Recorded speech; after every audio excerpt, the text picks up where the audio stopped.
¿cómo está? Muy buenas tardes. Muy bien, gracias, Josefina. Qué gusto estar aquí con ustedes. Gracias, doctor. Doctor, hay muchas aristas para analizar. El gobierno de Colombia está diciendo que son la mayoría de los jóvenes los que están haciendo las protestas y les llaman vándalos. Pero hay un origen en todo esto y tiene que ver con las reformas tributarias de mayores impuestos. ¿Qué nos dice usted, doctor? ¿Qué es lo que está pasando en Colombia realmente? Mira, el desencadenante inmediato, pues sí, fue el intento de subir impuestos, tanto en el IVA como hacia los servicios públicos, hacia la canasta básica, hasta incluso las pensiones y los funerales, ¿no? Pero esto, pues, es una reacción en general a la política neoliberal del gobierno de Colombia, que ha mostrado su fracaso, como lo ha mostrado en todos los países donde no se revisó la política neoliberales en tiempos de pandemia. De por sí esto ya había entrado en crisis en varios países. Vimos el caso chileno en el año del 2019 y bueno, pues ya no digamos aquí el caso de México. Pero en este momento, pues, en Colombia hay un rechazo muy fuerte inicialmente a estas políticas que ya también se venían, digamos, generando malestar. También en el 19 hubo protestas por acciones de esta naturaleza, en las que se trata sobre todo de cargarle a los trabajadores y a las clases medias el costo de las crisis y, por supuesto, sin tocar al gran capital. Esto generó esta reacción porque, pues, en el país hay una situación económica, hay una situación cada vez más grave en términos sociales, una mayor desigualdad, una mayor pobreza. Pero la reacción del gobierno, un gobierno de ultraderecha vinculado a un paramilitar, un expresidente paramilitar asesino, que es este señor Uribe, y el gobierno de Iván Duque, vinculado a él, pues reaccionó con el estilo de este tipo de matones. Y bueno, pues ya al parecer, según lo que informan algunas ONGs, hay ya 31 muertos, más de 800 heridos, más de 800 detenidos. El gobierno mismo reconoce en este momento 26 muertos, lo cual está, pues, manifestando no solo incapacidad de escuchar al pueblo, sino la disposición inmediata a actuar reprimiendo ante cualquier manifestación de descontento. Y bueno, esto ya ha generado que el propio Duque, que en un primer momento había manifestado que no iba a mover un ápice de su reforma fiscal, el domingo ya la retiró y hoy mismo ya está dando a conocer que incluso va a convocar a una serie de diálogos para buscar una salida. Bueno, el problema es que ya la gente ya no está protestando solo por la reforma fiscal, sino por la violencia, la agresión, los crímenes, los asesinatos, las violaciones de mujeres por parte de la policía. Entonces, todo esto, pues, ya coloca a este gobierno como un gobierno criminal y que ya va a ser muy difícil que esto, digamos, pueda resolverse con un simple diálogo. Duque representa una corriente que se opuso, por ejemplo, a la paz en Colombia y que ha sido cómplice del asesinato de más de 1000 líderes sociales y exguerrilleros que habían entregado las armas en este tratado con la FARC que firmó el gobierno de Santos y que fue reconocido mundialmente, ¿no? Pero el gobierno de Duque precisamente se encauzó siempre por el rechazo a este acuerdo, encabezado el rechazo por Uribe, precisamente, por este personaje vinculado a los paramilitares, al narcotráfico, etcétera. Un presidente colombiano que se caracterizó por mucha violencia y que sigue manejando el país, que digamos, es el personaje que está detrás del propio presidente Duque en este momento. Doctor Tamayo. ¿Perdón? Sí. Buenas tardes, le saluda a su servidor José Ángel Gutiérrez.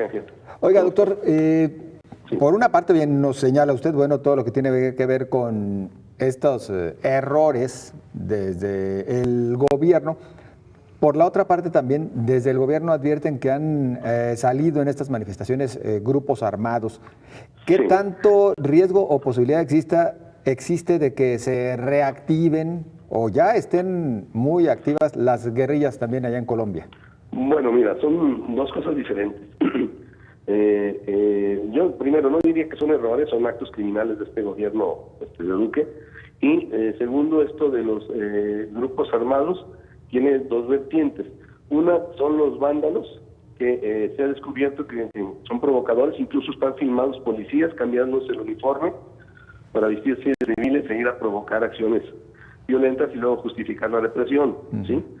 Es una práctica que es muy común, por cierto, en las organizaciones policiales, ¿no? En el mundo. Aquí la hemos vivido, fue una práctica común durante el gobierno de Peña Nieto, por ejemplo.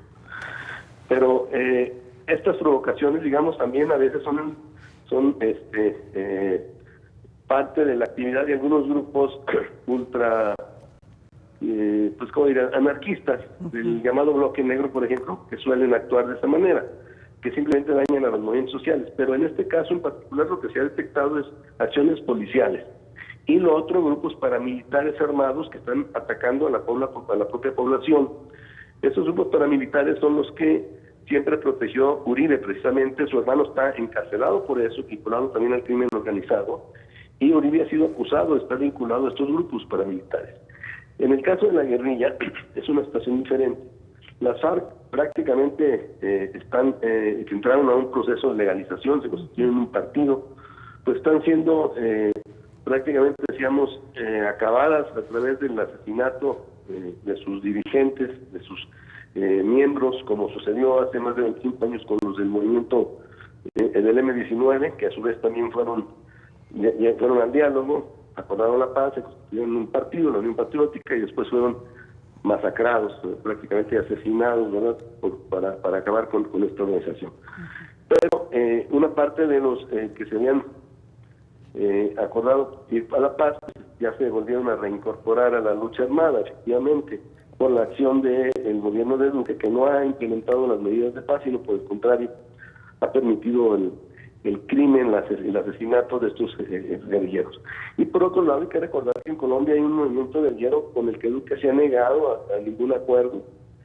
Una vieja organización guerrillera apenas un poco tiempo después surgió, de cuando surgió la FARC, que son la organización guerrillera más antigua, del 65, y en este caso el Ejército de Liberación Nacional, de los hermanos Vázquez Castaño, fueron sus fundadores, y en la que participó el sacerdote emblemático, digamos, de la Teología de la Liberación, Camilo Torres, y después estuvo dirigida, por cierto, por dos sacerdotes, por Domingo Laín y después por el padre Pérez. Bien. Pero una organización postguerrillera que no se ha acordado con ella ningún acuerdo, no se ha llegado a ningún acuerdo de paz, y que pues está activa.